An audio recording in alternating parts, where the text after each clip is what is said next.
အားလုံးပဲမင်္ဂလာပါဒီနေ့ခြံထွက်မွန်ဘယ်ရီကပေးတဲ့ကျမ်းမာရေးအကြောင်းနဲ့ပတ်သက်ပြီးမျှဝေပေးခြင်းပါတယ်မွန်ဘယ်ရီမှာ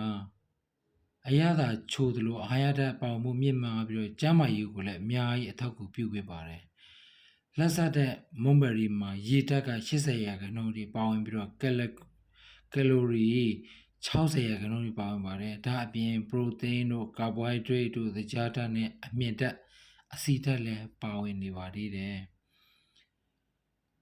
မွန်ဘယ်ရီကကျမ်းမာရေးအာနိသင်ဘာတွေကိုပေးလဲဆိုတော့ချိုးချင်းနဲ့စားလို့ကောင်းတဲ့မွန်ဘယ်ရီတီးကချစ်စရာအသွင်အပြင်ဓာတ်သိုးစိုက်ကျင်ပစ္စည်းကျွဲရတယ်မွန်ဘယ်ရီတီးမှာနာကျင်ရောင်ရမ်းမှုကိုသက်သာစေနိုင်တဲ့အာနိသင်ရှိတဲ့ဒီဓာတ်သိုးစိုက်ကျင်ပစ္စည်းတစ်မျိုးဖြစ်တဲ့အန်ဒိုဆိုင်နင်းကျွေးဝါဆိုတာပါဝင်ပါတယ်သွေးလည်ပတ်မှုအားကောင်းစေဖို့အကောင်းဆုံးအဖြစ်ပေးပါတယ်ဒါအပြင်အန်ဒိုဆိုင်နီက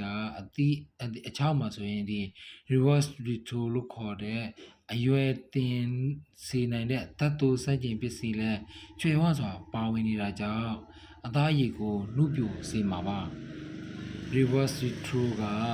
သွေးပေါင်ချိန်ကိုထိန်းညှိပေးသလိုနှလုံးရောဂါဖြစ်နိုင်ခြေကိုလည်းလျှော့ချပေးတယ်မွန်ဘယ်ရီရဲ့ကျန်းမာရေးအနိသင်ကဘာတွေပါလဲဆိုတော့မွန်ဘယ်ရီတီးတစ်ခါစားစာမှာအမြင့်ဓာတ်ကတစ်နေ့တာလိုအပ်ချက်ပမာဏရဲ့20ရာခိုင်နှုန်းထိပါဝင်နေတာကိုတွေ့ရတယ်နေ့စဉ်စားသောက်မှုမှာအမြင့်ဓာတ်ကျွေဝါစွာပါဝင်နေတာကသွေးတွင်းသကြားဓာတ်ကိုထိန်းညှိပေးပြီးတော့သွေးတွင်းကအကျိုးမပြုကိုလက်စတရောပမာဏကိုကျဆင်းစေနိုင်တယ်ပျော်ဝင်လွယ်တဲ့အမြင့်ဓာတ်ရောမပျော်ဝင်လွယ်တဲ့အမြင့်ဓာတ်ရောပါဝင်မှုကအစာချေစနစ်ကျန်းမာစေဖို့အကောင်းဆုံးအဖြစ်ပေးနိုင်ပါတယ်လိမ်မော်ဒီထက်ကိုဗီတာမင်စီကျွဲဝတယ်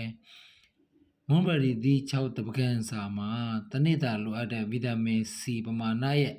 190ရာခိုင်နှုန်းအထိပါဝင်နေပါတယ်ဗီတာမင်စီကကိုယ်ခံအားကိုအားဖြည့်ပေးသလိုတစ်ရှူးတွေကိုအသစ်ဖြစ်စေပြီးအမြင်အာရုံကိုလည်းကျန်းမာစေပါတယ်ဗီတာမင်စီကဓာတ်သိုးစိုက်ကျင်ပစ္စည်းအဖြစ်လှုပ်ဆောင်ပေးပြီးတော့ဓာတ်သိုးပစ္စည်းတွေကြောင့်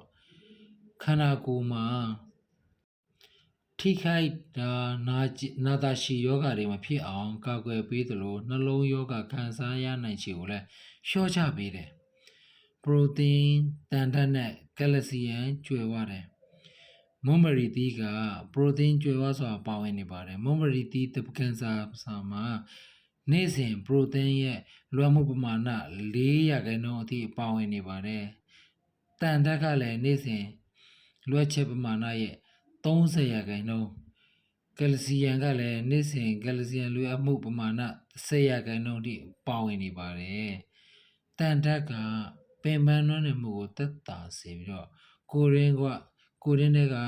သွေးဆဲတွေစီအောက်ဆီဂျင်ရောက်ရှိမှုကောင်းမွန်အောင်လုပ်ဆောင်ပေးပါတယ်ကယ်လဆီယမ်ကအယိုးနဲ့သွားတွေတန်မာခိုင်ခန့်စေပြီးအယိုးပွားယောဂါကိုမဖြစ်အောင်ကာကွယ်ပေးပါတယ်ပရိုတင်းကအယိုးနဲ့ကြွက်သားတွေကိုတန်မာစေပြီးတော့ကိုယ်ခံအားကောင်းဖို့အားဖြည့်ပေးပါတယ်ပိုးစာတီးလို့ခေါ်တဲ့မွန်ဘယ်ရီကဆိုရင်ဒီပိုးစာတီးဆိုတော့ဒီပိုးစာပင်ကရတဲ့တီးပါပိုးစာပင်ကအခုလူတွေဝတ်နေတဲ့ပိုးတွေထုတ်ပေးတဲ့ပိုးကောင်တွေရဲ့အစာပင်အရွက်တွေကိုစားတာပေါ့နော်အပင်တွေကိုစားတာပေါ့အဲပိုးကောင်လေးတွေကအရွက်ပဲစားတယ်အသီးတွေကတော့လူတွေစားလို့ရပါတယ်ပိုးစာသီးကအနီရောင်ရှိတဲ့အသီးဖြစ်တဲ့အတွက်ဒီအခွားအနီရောင်အသီးတွေလိုအာဟာရဓာတ်ပေးပါတယ်ပိုးစာသီးက blackberry strawberry blueberry လို့လိုပဲသူလည်း berry တစ်မျိုးပါသူ့ရဲ့အရသာကစိမ်းရင်ချင်သလောက်မှဲ့လာတဲ့အခါကျရင်ချိုတယ်အရည်ရွှမ်းတယ်ကမ္ဘာမြောက်ပိုင်းသမဆုံတွေမှာအများဆုံးတွေ့ရတယ်ပြင်ဦးလွင်မှာတော့တနိုင်တစ်ပိုင်စိုက်ကြပါတယ်သူ့ရဲ့ကျမ်းမာရေးအကျိုး ပြုပုံတွေကြောင့်နိုင်ငံခြားကလူအများကြားမှာရေပန်းစားတဲ့အသီးပါနိုင်ငံခြားမှာဈေးကြီးပါတယ်ကျန်းမာရေးကိုအကျိုးပြုပုံကတော့ဗီဒီယိုရဲ့ပထမအပိုင်းမှာပြောထားသလို antioxidant လို့ခေါ်တဲ့ဓာတ်သိုးဆန့်ကျင်တဲ့ဂုဏ်သတ္တိရှိပါတယ်ခန္ဓာကိုယ်နုပြိုတွက်လျက်ပြီးတော့ကျန်းမာရေးကောင်းတယ်ယောဂအပေါင်းစုံမှာလည်းကာကွယ်ပေးတယ်အသီးကသေးငယ်ပေမဲ့သူ့မှာဗီတာမင် C B complex ဗီတာမင် E ဗီတာမင် A ဆယ်လနီယမ်ဇင့်ကော်ပါစတာတွေပါဝင်တယ်အိုမင်းရည်ရော်မှုကိုနှေးခွေးစေတယ်နောက်တစ်ခုကဘိုက်အဆီကိုကျစေတယ်မိမိစားတဲ့အစာအသောက်တွေကနေ့စဉ်ဘယ်ရီတင်အနှဲငယ်စားသုံးပြီးရင်ရက်60အတွင်းဘိုက်အဆီကိုတိတိတတ်တာကျစေပါတယ်ဘိုက်အဆီကနှလုံးရောဂါကိုအဓိကဖြစ်စေလို့နှလုံးရောဂါကိုကာကွယ်ပြီးသားဖြစ်ပါတယ်နောက်တစ်ခုကတော့စီလန်းကြောင်းဒီအီကိုလီပိုတွေဒီစီးအိမ်နှံရံကိုချိတ်ဆက်မရအောင်တားဆီးပေးတဲ့အတွက်စီလန်းကြောင်းပိုးဝင်ခြင်းမှလည်းကာကွယ်ပေးတယ်ဗီတာမင် A ဒီ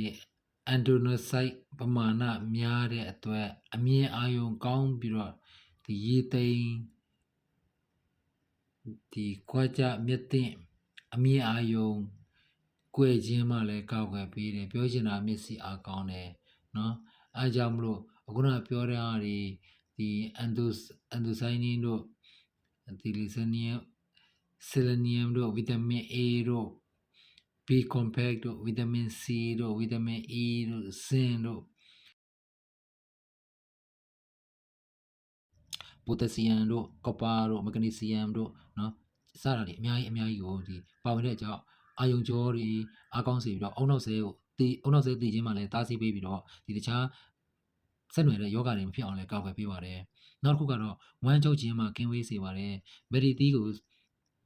မကြစားသုံးခြင်းဖြင့်ဝမ်းကိုမှန်စေပါတယ်နောက်တစ်ခုကကင်ဆာယောဂနှလုံးယောဂစိတ်ကြယောဂတွေကိုကာကွယ်ပေးတယ်လို့လေ့လာမှုတွေကသိရပါတယ်စားကြည့်ဖို့လည်းတိုက်တွန်းနှိုးဆော်ပါတယ်ပုံမှန်ကတော့အပင်ကတပင်ကိုလောလောဆယ်မှာ2500ကျပ်ပေးရပါတယ်အသီးကတော့တပူးကို1000ကျပ်နဲ့ကျွန်တော် pre order ကြိုးမှာပြီးတော့ဝယ်ယူစားတောင်းနိုင်ပါတယ်လောလောဆယ်ကျွန်တော်ကတော့မွန်ပြည်နယ်မော်လမြိုင်မြို့အစည်းကြိုရမှာနေထိုင်တာဖြစ်တဲ့အတွက်မော်လမြိုင်ကလူတွေအိမ်ရောက်ငွေကြေးစနစ်နဲ့လည်းခူးပြီးတော့လာရောက်ရောင်းချပေးပါတယ်ဒါပေမဲ့တရက်နှစ်ရက်တော့ကြိုပြောရမှာဘာလို့လဲဆိုတော့တနေ့ကိုတပူးနှစ်ပူးလောက်ပဲကူလို့ရပါတယ်အားလုံးကျေးဇူးတင်ပါတယ်မင်္ဂလာပါနောက်ထပ်ဗီဒီယိုမှာပြန်တွေ့ကြမယ်